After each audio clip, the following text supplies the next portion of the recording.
This is the Mental Health in Recruitment podcast. I'm Rhonda D'Ambrosio, and I'm on a mission to drive positive change to the understanding of mental health issues in the recruitment industry in order to improve lives and improve business. On today's episode, I'm joined by Michelle Flynn, certified health coach and CBT practitioner, and also my favourite role of hers, mental health and recruitment ambassador. Michelle, welcome. It's lovely to have you. Thank you so much for inviting me. I'm really looking forward to chatting.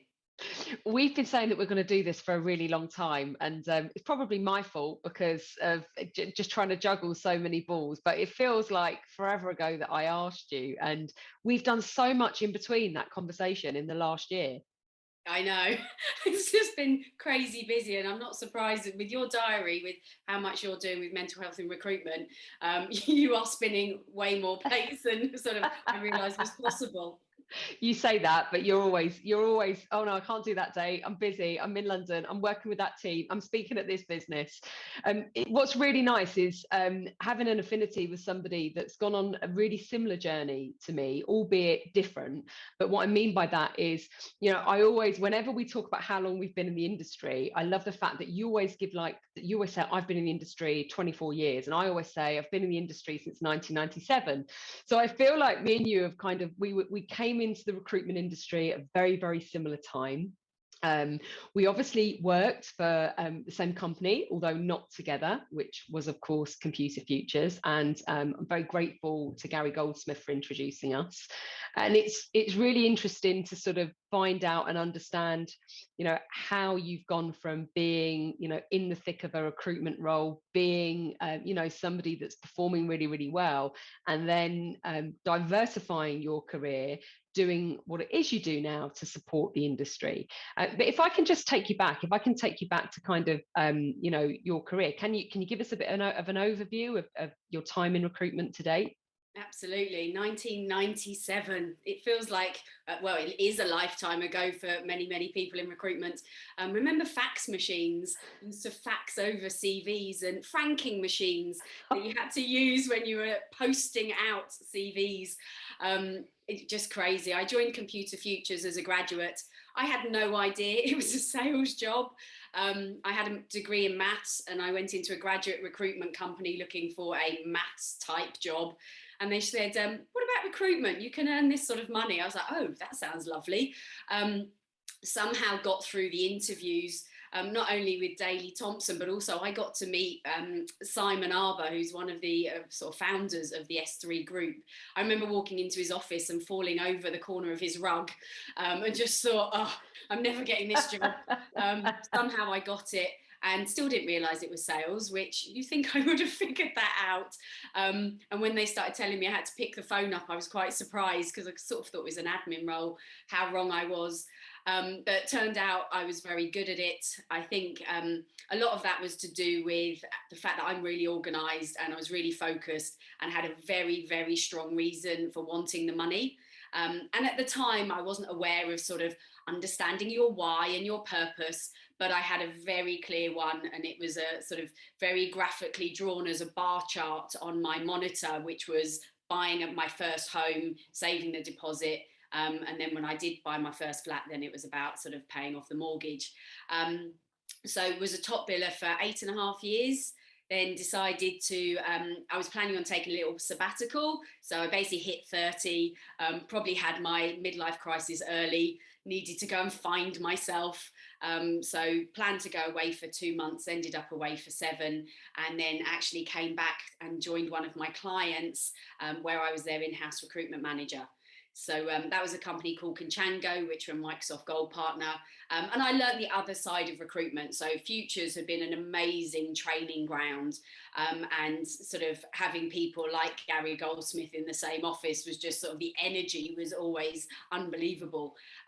But then when I went and worked in-house, I was like, oh, okay, this is now this side of it. And understanding that sometimes you do have to take no for an answer, which I wasn't used to.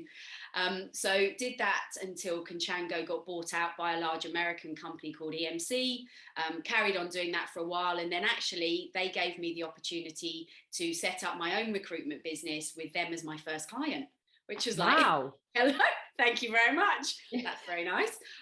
So I basically sort of still went into the office, sat in the same desk, but was suddenly charging them differently.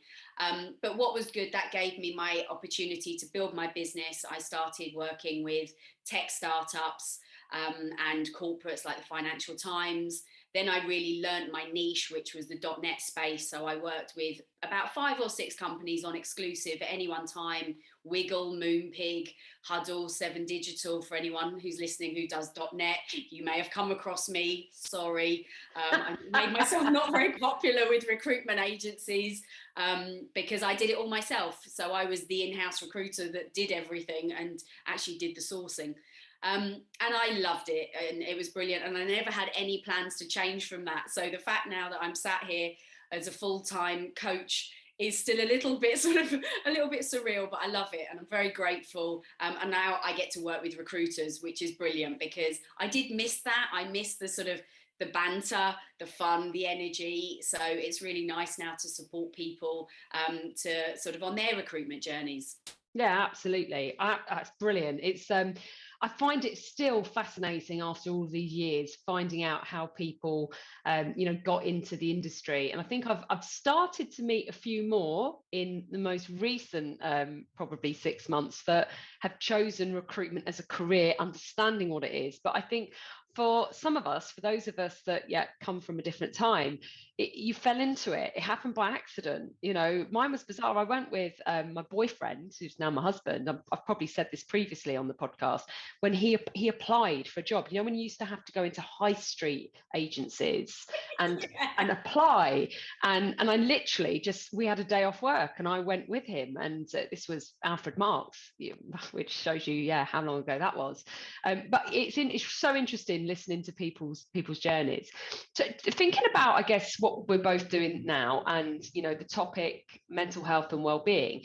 If I take you back to the time when you were high performing, when you 8 years in Futures and that bustling sales floor, all of that energy that you talked about, what was your view of the topic? What was your view of what mental health and well-being? Was it even on your radar? None of it was on my radar.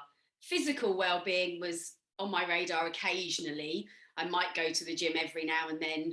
There was a woman who was one of the managers called Belle Wilson, and she was an absolute sort of gym bunny, and every lunch she was off at the gym, and I'd try and get motivated, and I'd do a couple of classes and then just decide that I preferred to go to the Clackan. So sort of the physical bit was sort of there, but the mental thing, never even thought about it. Wasn't on my radar. Stress wasn't a word that I ever even, I don't even know I knew it.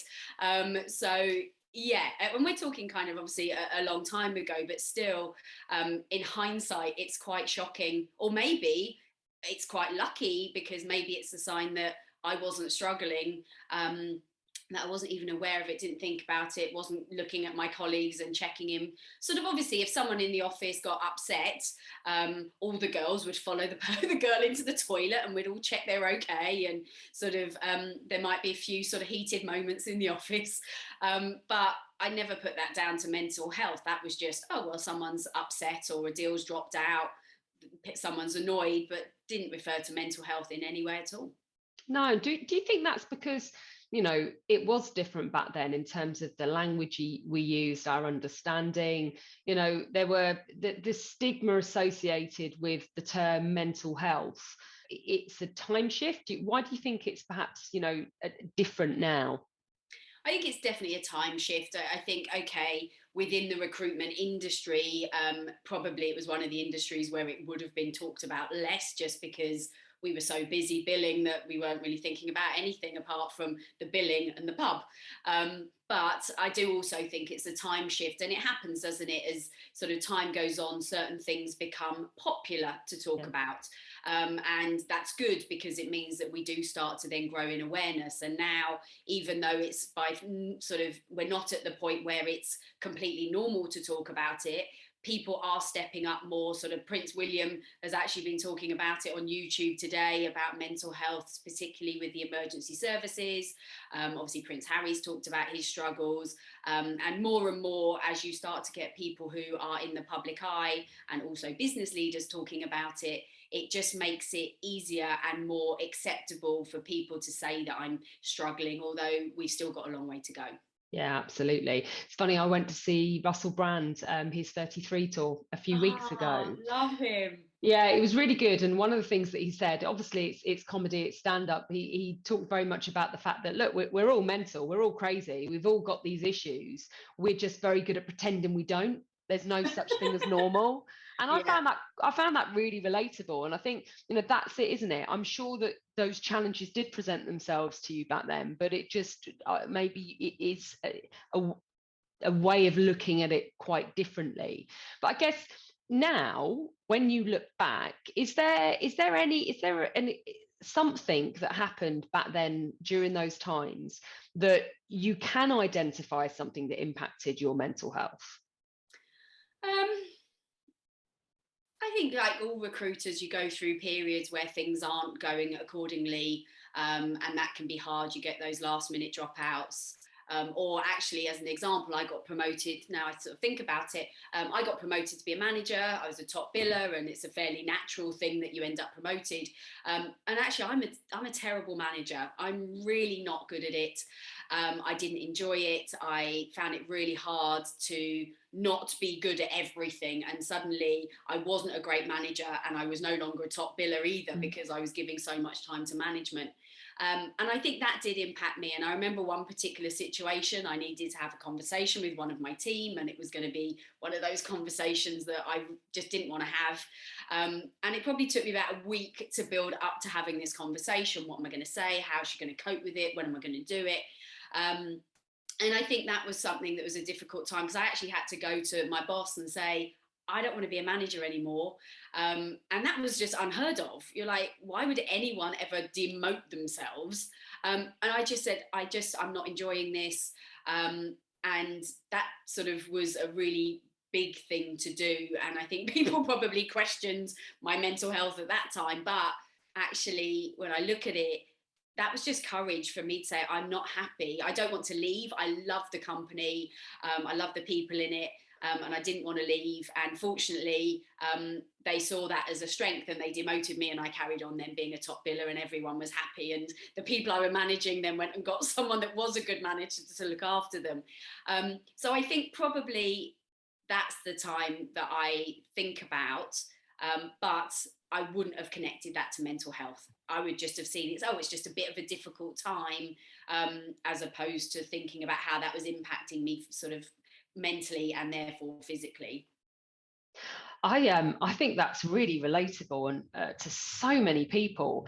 If you think, we joke, don't we, about I joke anyway. It's my own joke about recruitment years.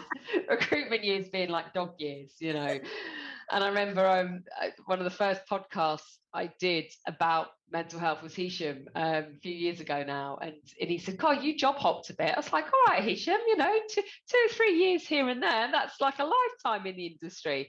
But, I wonder if there's something in what you've said there about, how many people would suffer in that situation and just decide they're going to leave. And it is stress. It probably did create anxiety, but they would have just left. And I think that's actually the difference in the culture of the industry now. We used to be very, very much a kind of burn and churn, get the most out of people that we could. They had a shelf life. They either sort of stayed or they went, and it was fine. Whereas what I see now, and I don't know if you agree with this or not, that the approach of recruitment business owners and organizations today is very much about sustainable performance. And that's what we're doing, right? When we're talking about mental health and well-being and how to manage stress and how to do better by our people, it is to enable a more sustainable long-term performance and career for them. Yeah, completely. And I think that there's some nervousness.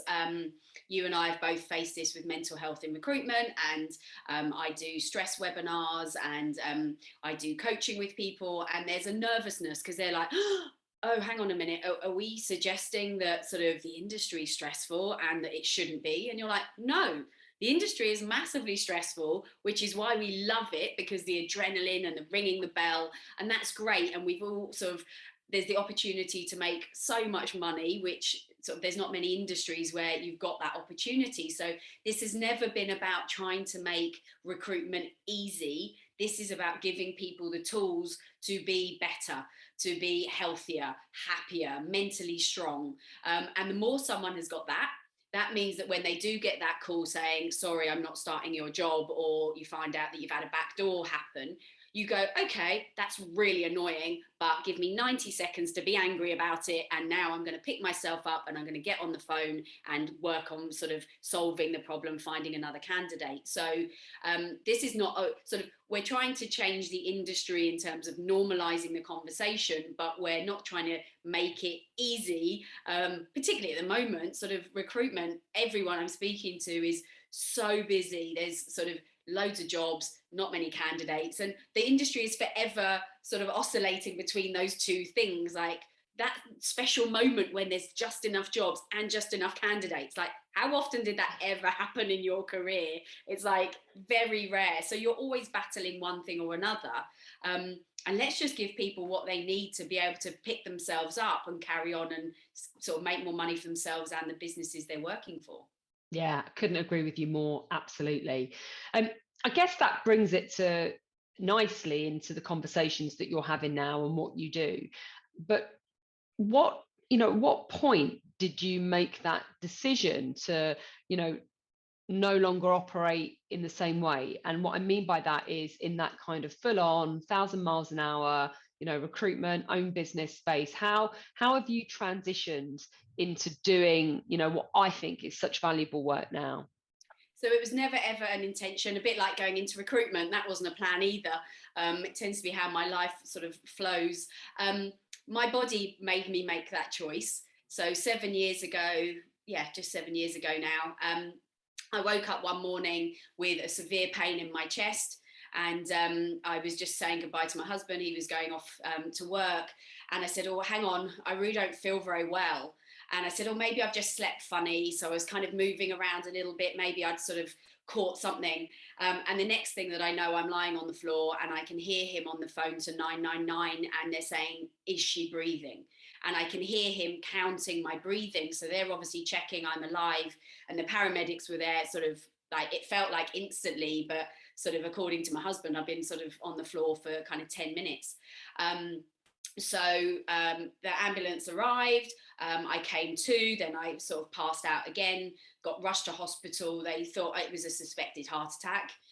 Had the blood tests that you can have that check for chemicals in your blood to see if it was that. Fortunately, it wasn't. So we spent the whole day testing me. I was sort of like a pincushion. What was it? I found out I had a cyst on my heart. Which when someone tells you that, you're like, what exactly? Fortunately, it turns out this is actually quite common. And so many of us have it, but we don't even realize that we've got it. But obviously, that's not what you hear. What you hear is, I've got something on my heart. But I also had pleurisy, which is sort of an issue on my lungs. I had a bladder infection. None of these things were really serious. But basically what had happened was, how I see it was, my body had basically sort of said, you are ignoring all of this little symptoms that I'm giving you, so I'm going to knock you out, was how I viewed what had happened on that day. So came out of hospital, typical me, kind of ignored it, didn't really tell anyone about it, and just got on with my job. I was in the hospital working and carried on, and for the next 3 years was still running my little business, doing really well, loving it. But during that 3 years, I was sick a lot, but I didn't realise until one day one of the developers at Moonpig, I was in the office and he said, oh God, are you sick again? And I was like, what do you mean I'm never sick? He was like, no, you're always sick. I was gaining weight, which I just thought at that point I was sort of early 40s. I was like, oh, it happens.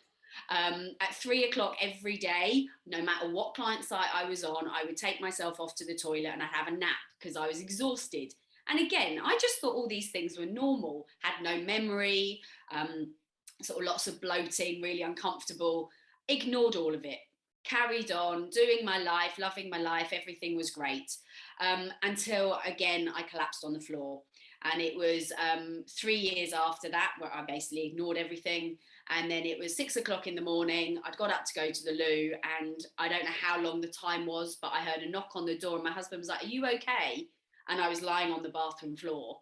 And people might have seen, I've posted before, sort of two massive black eyes. I don't know whether I headbutted the floor or the door handle or the towel rail. I don't know. And I just thought, this is ridiculous. Enough's enough. So actually, I went and had a bit of therapy for a bit. Don't really know why I did that.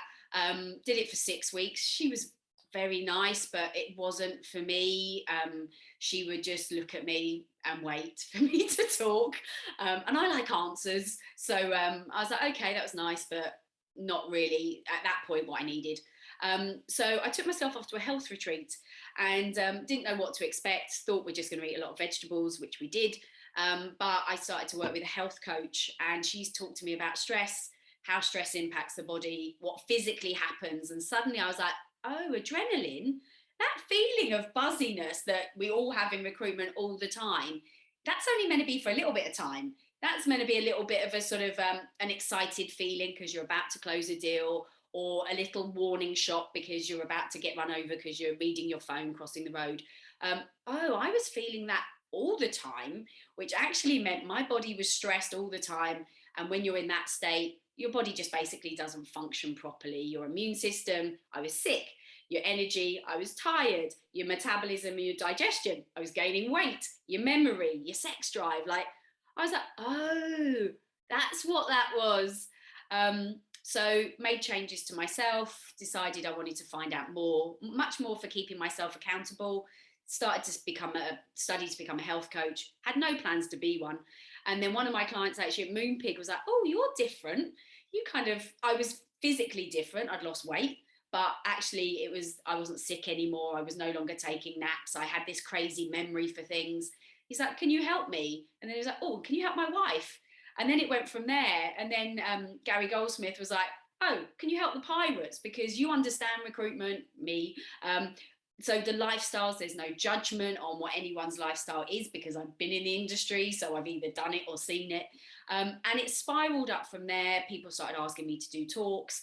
And now it's just brilliant because all of the things that I have learned and I have experienced, I'm now helping other people. Instead of it just being the academic textbook, this is what you should do. It's like, no, this is actually what happened. And the scariest thing for me was it took me 3 years between those two incidents that I did nothing. And firstly, never assume you're going to get a second chance. Like I was really lucky. I got 2 chances and I now then learned and I'm from there. Some people don't even get that first chance. And we're all waiting, aren't we? We're too busy. I worry about health afterwards. I worry about my physical or my mental health later. You might not be that lucky. So don't take the chance. Start to do something now. And actually, it doesn't have to be big things. People think, oh my God, I must go vegan. I must become an athlete. You're like, no, eat a few more vegetables, drink a bit of water and go to bed a bit earlier. It's not that difficult, but sometimes people need to be reminded or to be held accountable to make the change. Yeah, absolutely. There's so much there. I could very easily jump in like we've often done on a webinar together and talk to you about advice and everything else. But I just want to bring it back to you, Michelle, and your story. And isn't it funny when you listen to somebody and I know your story. I've heard, I've read, what you went through, but hearing it again, the thing that you're going to laugh at this is the thing that's jumping out at me the most. It's the fact that you took yourself off to the toilet at 3 p.m. every day for a nap. Yeah. Right. And I've got lots of questions about this. There's obviously so much I can ask you. And I will. But so you said no matter where you were, what client site you're on, would you be setting your phone? What if you fell asleep? Like how would you just sit on the toilet and slump? Like talk to me about that. So depending on what client site it was. So some of them had very small toilet cubicles. So I'd put the toilet lid down. And if it was a small toilet cubicle, I could kind of just lean on the wall. Sometimes I might take a toilet roll if they had toilet roll that wasn't in one of those big toilet roll holders. And I might just put the toilet roll between my head and the wall. Sometimes they'd be bigger. That would be a little bit more like being on an aeroplane where I'd be a bit like, that. And I used to set my alarm for 15 minutes, never needed it, always woke up at about 10 minutes. So Wow. literally just my body kind of going, if you keep sitting at your desk, you're going to be found asleep at it, which is not acceptable anywhere, but particularly on a client site. Yeah. Things like the Financial Times, not a good look. So yeah, I just used to do that. And because I'd be moving away from the desk all the time to make private calls, no one ever questioned it. No one was like, where have you been? Because I was always wandering around chatting to everybody anyway, kind of that land and expand kind of attitude on site. But yeah, off I went, set the alarm, never needed it. There was only ever once that basically I didn't wake up. I had passed out, which I think it was related to something I'd eaten for lunch. And I think that it had, when you have an upset stomach, all of the blood basically heads to your digestive system to sort of heal your stomach with what you've eaten. And I was passed out, and sort of, I think it was about an hour later, and I was like, oh God, oops. And I wasn't very well, so I actually messaged the HR manager and said, can you bring my stuff out, because I need to go in a taxi. I'm not very well. But yeah, it was lovely. It was my little power naps. But what was odd was I loved them, but I thought they were normal. And we all get that 3 o'clock slump, and I'll have my 3 o'clock sort of coffee or get the cakes out. But now I've realised that's not normal. And at 3 o'clock now, I've got as much energy as I have at this time of the day. We're recording this for sort of first thing in the morning, because of now what I do to manage my sort of my life. So it's really interesting what we think is normal. And I know we're joking about this and we're having a laugh, but you know, the point is, if I'm thinking about, you know, offices everywhere, people at home now, that, you know, we're in this world where there's so much more home working or hybrid working, and people might actually take themselves off to bed. And, you know, again, it comes back to, you think you're being really productive. You just called it a power nap right there. But, you know, the fact that you are operating and functioning at that level, and this always on, high adrenaline, stop, power nap, it doesn't, again, suggest that there's a sustainable performance in there somewhere. And if you think about the amount of people that are out there in our industry that do still work like that, Michelle, you know, I know we joke and we laugh about the fact that, you know, it's decades ago and times were different. I'm very aware that there are different environments, different cultures, you know, especially off the back of lockdown. However, those offices that you're describing do still exist, and I see them, and that's hard. You know, because it just goes back to what we said earlier. You're not going to get the long term out of somebody, the consistent high billings every single month. That kind of that decision to go on the retreat and, you know, look inward, maybe, you know, a big part of your journey started off around, you know, yes, that understanding of the body, the stress, the physiological elements and what your body's doing. And, you know, that kind of journey of self-discovery, I guess, what was it that you came out really learning and understanding about yourself? Well, firstly, when I went to the retreat, I didn't know why I was going. I had said to, there's a lady, she, funny enough, runs a recruitment business. B. Kayla Pilgrim runs Future Heads. She's a friend of mine. And I said, I don't suppose you know of any retreats. She said, oh, funny enough, I went to one in Thailand. So I didn't actually go really with any expectations. I just needed to almost put a stopper point. I was like, I need to just pause and figure something out. What I learned whilst I was there, one of the most amazing things was I went on my own. So I left my husband at home, which when he dropped me off at the airport and I'm in floods of tears, I'm like, what am I doing? But it gave me time. It gave me time to go, what do I want? How do I feel? What do I want to do today? So I didn't have to worry about what clients needed or candidates needed or my husband needed or sort of my stepchildren needed. I was like, what do I want? And that was amazing to actually have that headspace to stop. And I was then having lots of really interesting conversations with the other people at the retreat, but with also the people working there. So whether that was the sort of the yoga teacher, the breathwork instructor, the interns, whoever it was. And I think I just learned the importance of stopping and checking in with myself, Mm. because I had never done that before. And it just really taught me that. And then it taught me lots of other things and changes that I've made. But I think the biggest thing that it really taught me was actually taking a break makes you come back stronger. Whereas, like most recruiters, we work at 100 miles an hour, particularly now. People say, well, is it harder now than it was back in sort of the 90s? And I'm like, yes, because you've got smartphones. I didn't have a mobile phone when I started in recruitment. I didn't have a smartphone at Computer Futures. There was no LinkedIn. Recruitment is now properly 24/7. Yeah, it's always on. It's always on. Like, we used to just stop work at 7, half 7 and go to the Clackan, and everyone would then talk because we didn't have smartphones. So for me, I think the biggest thing I learned, and actually where I'm struggling now and everyone else is struggling with lockdown because we haven't had normal holidays, is the importance of taking the break. And that might just be for 5 minutes during the day. It doesn't have to be, in my case, kind of a 2-week retreat. Just taking breaks at points throughout the day, the week, to allow yourself to kind of come back stronger is definitely the most important thing.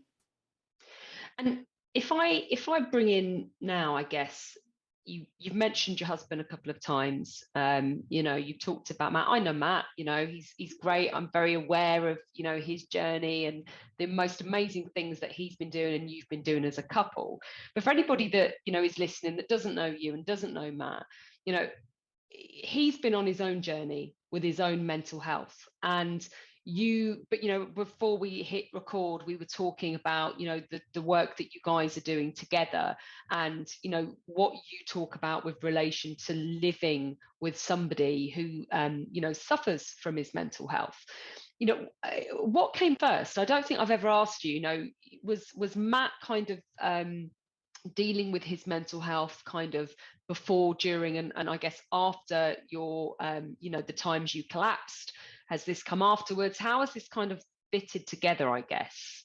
Yeah, so this is something that he's been dealing with since his late teens, early 20s. So since he went to university, when he had his first kind of major incident, as he would refer to it. And then sort of, again, it happened kind of during his late 30s. But he was always very high performing, so sort of very fastly moved up the career ladder. He's not in recruitment, but he's hired hundreds and hundreds of people. He sort of works in brand and strategy. So working in that sort of creative industry, similar to recruitment, work hard, play hard. Yeah. I think what has been interesting, the more that him and I have been talking about the two sides of mental health, is that it was probably about 2 years of us dating before I realised that he had any struggles. And he refers to the fact that he is in recovery. So like any form of addiction, you may no longer be drinking, but you're in recovery and you're still sort of managing that. So that's how he refers that he's in mental health recovery. But 2 years, I would say, before I knew that there was anything going on. And it had been going on. He'd been hiding it so well, and I hadn't been seeing it. So I think it was both sides of those. I had never been exposed to it before, and he was nervous of kind of losing me because sort of what happened when I found out about it. And I didn't tell anyone. When I did find out, I didn't talk about it. And he asked me recently on a webinar we were doing, he was like, why didn't you tell anyone? I was like, I was embarrassed. So firstly, I was embarrassed because I was like, I don't want anyone to judge him. Yeah. But also I was really protective, because to the outside world, here he was, top of his game, jazz hands, presenting in front of sort of thousands of people. He was the one running kind of like massive brands like Barclays and doing sort of the B&Q websites. And so like big global sort of brands. And yet behind the scenes, he was dealing with his own struggles. But I didn't want anyone to judge him. So it was a really difficult time. And now I've had sort of, I was with some school friends recently who I've known since I was 11. And one of them got really upset. She was like, I feel like a terrible friend because I didn't know. And I said, I didn't tell anyone. Yeah. And it was only when Matt started openly talking about his story over the last sort of 3 years or so, because he wanted to be a leader that shared his story to try and normalize the conversation, that I have felt comfortable to be able to talk about his journey, because he's talking about it. I don't feel like I'm breaking confidence, but I've also got more brave to talk about my journey, because people don't talk about what it's like to support and love someone who has that struggle. And we also need to talk, like the charities, the Samaritans and Calm, they're not just there for the sufferer, they're also there for the person behind them that's going, I don't know what to do, how do I help? Yeah. So I think there's that other side of it that also the more people talk about, and I always get messages afterwards saying, God, that was really brave. And like, I've cried in webinars as we've been talking, and because it's emotional, because I love him, and sort of I think he's absolutely amazing, and seeing what he does now to support other people, I couldn't be prouder. But it is for him and for it's a daily practice of what do we do to live a deliberate life to make sure that we can be the best physically and mentally, because your brain and your body are not separate. They're all in the same kind of casing. So we shouldn't separate them and go, well, there's your physical health and your mental health, because they're like completely linked. So the more we can get used to kind of, it's just health, and eating food impacts your physical health, but also impacts your mental health. Let's stop separating it out. Yeah, it is remarkable. And I think you guys, I would urge anybody to sort of look up the work that you do together, and look up, what Matt's been doing as well. You see it, don't you? You see different people do different things, but seeing you as a couple and hearing you talk about both sides of your story and how you support each other, I think that's the inspirational piece. It's where we always say, there is so much power in sharing your story, because you're giving other people permission. And you said something there which definitely resonated about the support.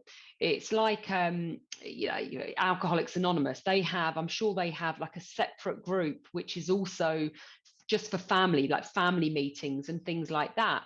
I don't know if they do something similar with substance abuse, but I'm sure they do. And you're absolutely right. The charities, and Papyrus in particular, are so good at creating it's like a support infrastructure, right, for the people that don't know how to react, that don't know how to respond. I guess, when you think about the industry as well, you said about being embarrassed. You said about not talking about it. And I think that really struck a chord with me.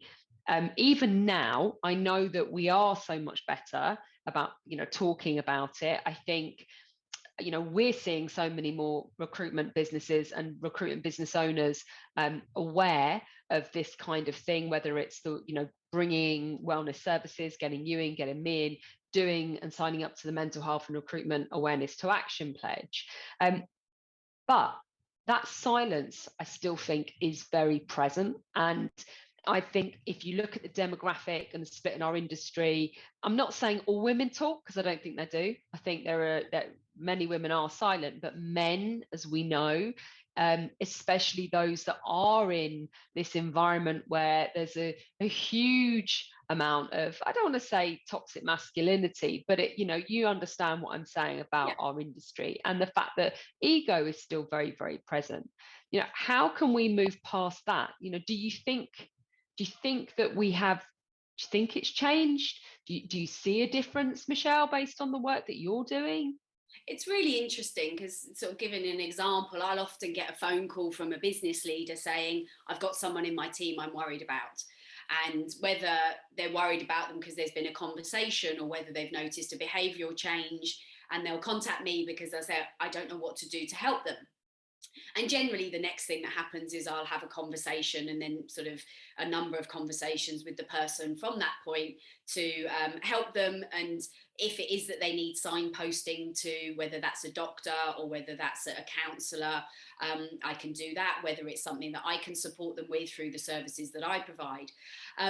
But it's interesting that sometimes people will say, even though the manager or the leader has contacted me saying, I want you to help this person, that the person will still say, I don't want to do it because I feel like if I do this, I'm getting a black mark and I'm going to get fired. And I have to explain, no, to be honest, if your boss didn't want you there, they would have fired you. They wouldn't have contacted me. The fact that they're asking me to help means that they care and that they want you there, and they believe that you're going to be an important part of the business. So it's very interesting to see when you've got that direct introduction to, we want you to get some help, they don't take it. Or there are businesses that I do like a little mini EAP for, where people can talk to me, anyone in the business can talk to me whenever they need it. And some people will take up that opportunity every time it's available. They are booked in straight away. I know it's going to sort of, that person's name's going to happen. Other people never book in. And in my mind, I'm like, at Conchango, we used to have a physiotherapist come in every Thursday. I was always booked in. I was like, why not?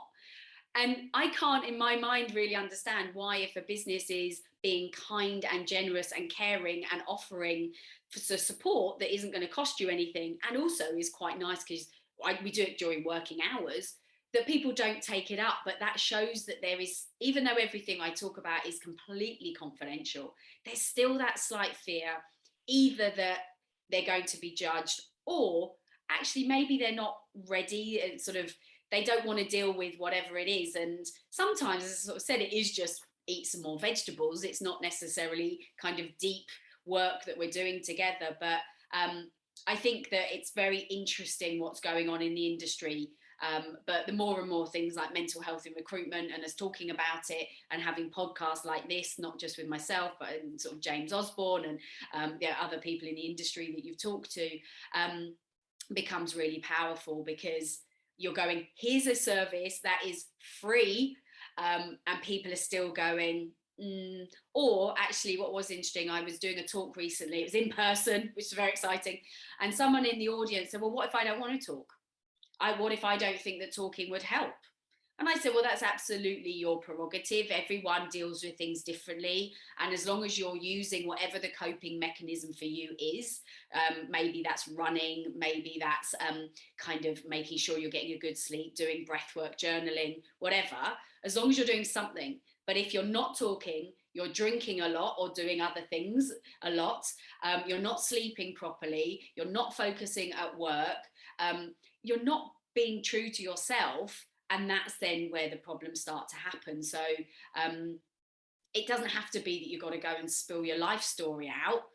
Sometimes it can just be really practical tips that people need to start to take a step more in a positive direction. Yeah, I agree with that. I think that where I'm seeing the shift, and some of the inquiries that we get, MHIR, and the work that we're doing around the pledge, it does tie back to how psychologically safe the environment is.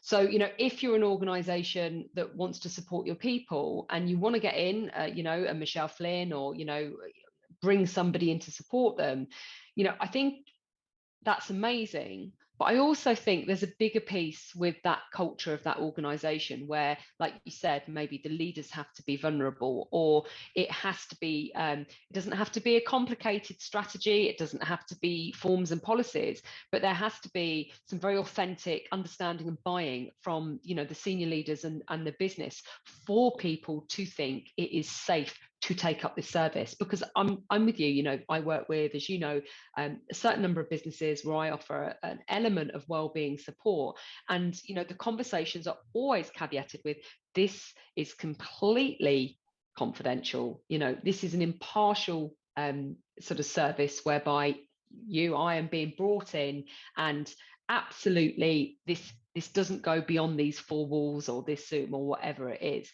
And I think if the leaders are vocal about that, if the owners are saying, yes, we've got Michelle in because this is what we're trying to do, this is how we want to support you, and these are our reasons for doing it, then, adoption, buy-in, and trust that, you are a safe space, that it is okay to do it, will come. I think it's improving. I'd like to see it get better, and I do think we are going from strength to strength. It just might be over a longer period of time. What I love with that is that before COVID, when we were all sort of in offices all the time, I would go and I would spend certain days a week.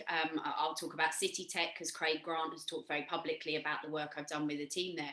I would go into the office every Tuesday and I would work with any member of the team that wanted to take up the opportunity. It was great. I absolutely loved it. And the thing I loved was Craig came and he had his session exactly like everybody else. and they would see him coming in, and he would come out and he would publicly talk about the benefits. Him and I have recorded videos, which are just comedy. I think we were trying to take over. Like they're comedy gold. Yeah. Really funny. And what was so good and so powerful was the fact that he was still coming in, whereas there are other businesses where they feel like they're purchasing this service for their team, but not themselves. Yeah. And they're like, I don't need it, my team need it. And it's like, okay.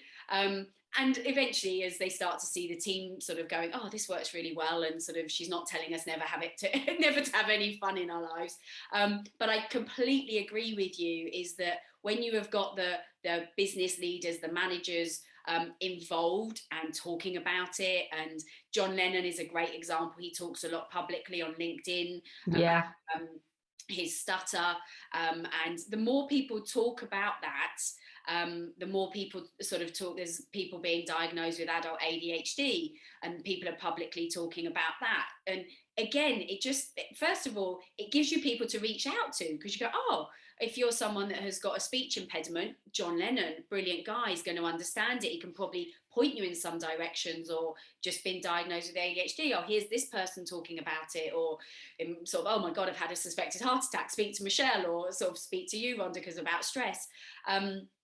I think the more that people put that stuff out there, the more that it is acceptable. And we're definitely going strength from strength. And that's where mental health in recruitment, it's been so wonderful to be part of it, because just even seeing like the number of followers on LinkedIn going up is a sign that people are interested.